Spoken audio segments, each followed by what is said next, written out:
حبايب قلبي منورين الدنيا كلها يا جدعان، شاروا كده وكبسوا ودعموا الله بالله عليكم يا جدعان. العلبة اهي.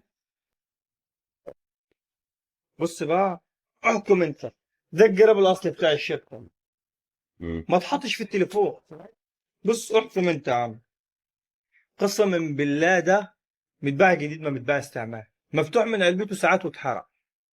يا شيخ حماده، ما انت بس برضه انا كده. مش مبدئي طالما استعمال. بص امسك الشاحن اه الاصلي. عارف عارف يا عم، انت لو في حاجه انت بتقول لي في بس واحد انا اتنين. مبدئي طالما حاجه استعمال ببيعها استعمال، حرام، حبيبي يا صاحبي، فاهم؟ بس برضه كده احنا متعودين ان ده دكان، هو انا باجي يا اتعامل عم ده على كده. مكانك، احط لك الجراب الاصلي فيه حبيبي، ولا اخليه في العلبه؟ لا خليه ولا زي ما هو كده. خلي لك كل حاجه في العلبه يعني، اه. حاضر. ايه يا بابا، ايه يا بابا، اوعى كمان ماشي.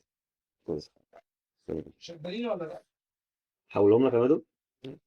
بص لو هتبعت لي كاش تبعت لي العموله بتاعتهم والله. يا عم